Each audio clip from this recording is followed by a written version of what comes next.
Regresamos con el análisis político. Bueno, hay mensajes, ¿no? Ya, por supuesto, en la etiqueta, análisis político, algunos comentarios. ¿Tienes allí? Sí, mira, yo tengo un Twitter aquí que es, ¿y ustedes creen que Fidel fue honesto con Carlos Andrés Pérez? Eso se llama hipocresía socialista, dice Gerardo Herzi. Bueno, Estamos leyendo todos los tweets que nos llegan, ¿no? Sí, Aníbal J. Gómez dice, Fidel murió imbatible, el gran perdedor fue el pueblo cubano.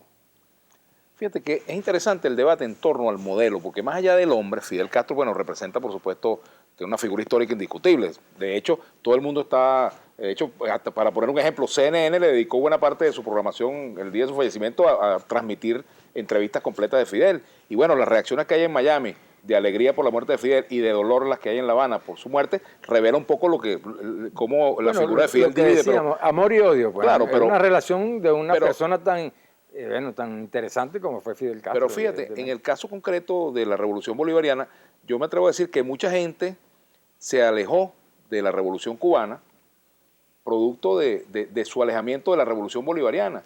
Fíjate, hay mucha polémica. Te explico, por ejemplo, hay un remitido que firmó un conjunto de venezolanos en el año 1989, cuando vino Pérez a visitar, cuando vino Fidel a la toma de posesión de Pérez, bueno, que le daban la bienvenida a Fidel como ejemplo de dignidad, como ejemplo de lucha por la independencia, la soberanía, etcétera, ¿verdad? Y como líder de la Revolución Cubana. Bueno, muchas de esas personas hoy en día no firmarían un remitido como ese y son personas radicalmente opuestas al gobierno de Maduro, como fueron del gobierno de Chávez. ¿Lo firmaron con la influencia de Acción Democrática o de Carlos Andrés Pérez? No, yo me refiero a que lo hicieron en ese momento con la idea porque eran solidarios con la Revolución Cubana. No, y eso pero no más que con la Revolución Cubana.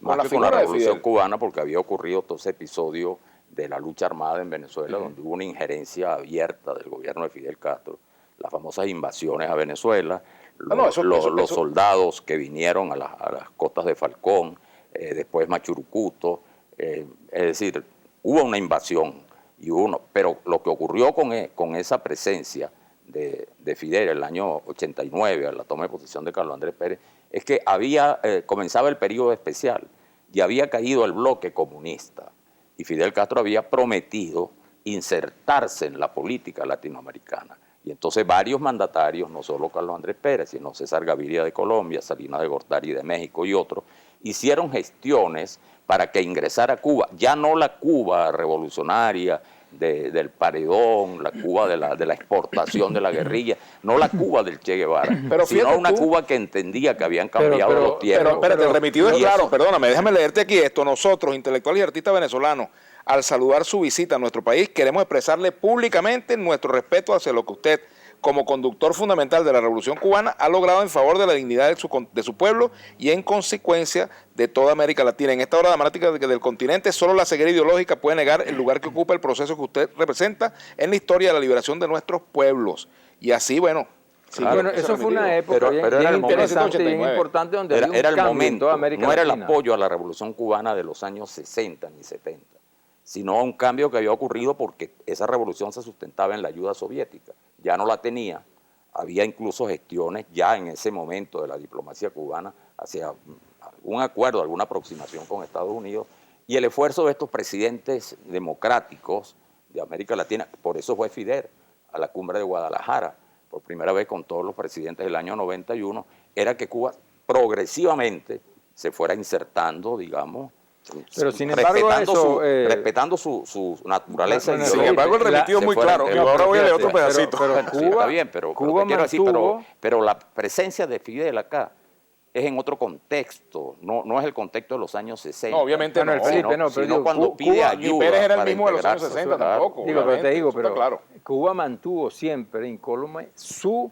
negación a participar de la OEA en ese caso. O sea que al margen de todas esas cosas que tú dices, sin embargo, bueno, se mantuvieron firmes en ese sentido, porque ya había una posición evidentemente ideológica en esa, es decir, que no permitía volver a convalidar toda una cantidad de situaciones que se venían haciendo de la OEA. También hay que hacer una diferenciación, porque por ejemplo aquí se dice en ese remitido firmado, eso fue en el año 1989, 1, 2 y 3 de febrero de 1989, Hoy, desde el seno de ese mismo pueblo, afirmamos que Fidel Castro, en medio de los terribles avatares que ha enfrentado la transformación social por él liderizada y de los nuevos desafíos que implica su propio avance colectivo, continúa siendo una entrañable referencia en lo hondo de nuestra esperanza, la de construir una América Latina justa, independiente y solidaria. Ahora fíjate tú, a lo que yo quiero ir, al punto que yo quiero plantear con este recuerdo de este remitido, aquí hay firmantes de este remitido que son profundamente críticos de la revolución bolivariana, no disidentes del chavismo, críticos que no apoyaron la revolución bolivariana en ningún momento,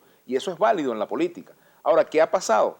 Que la estrecha relación entre Cuba y el chavismo, mejor dicho, entre Fidel y Chávez en su momento, pues provocó también parte de esa reacción, pero además también el tratar de trasladar mecánicamente a Venezuela situaciones que se viven en la Revolución Cubana. Por ejemplo, el tratar de imponer el pensamiento único, partido único, el hecho de que los medios del Estado tengan una manera muy particular de dirigirse y de excluir al resto de quienes no piensan como quienes están en el gobierno. Bueno, son hechos que fueron alejando. Incluso la propia presencia militar en los asuntos de carácter civil, o sea, muchos temas que terminaron de alejar a mucha gente crítica del proceso cubano, que eran críticos pero solidarios de alguna manera, terminaron de alejarlo porque, bueno, comenzaron a ver en Venezuela situaciones que no querían acompañar. Y ese es un debate interesante, hasta qué punto la Revolución Cubana fue un modelo exportable y hasta qué punto esa exportación ha sido buena o mala.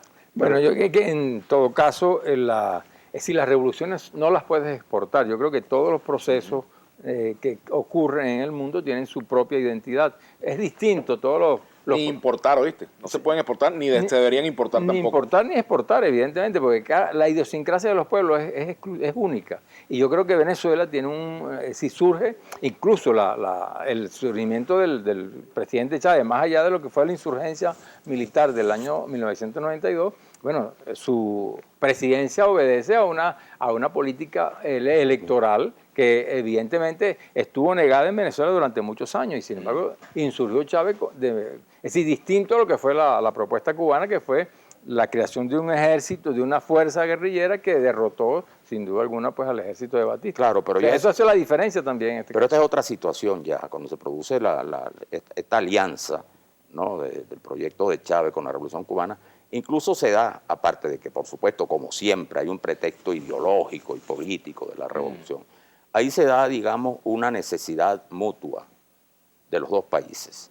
Después del año 2002, después de todo lo que ocurrió el 11 de abril, después del paro petrolero, después de toda esa situación, hay una evidente debilidad del gobierno de Chávez.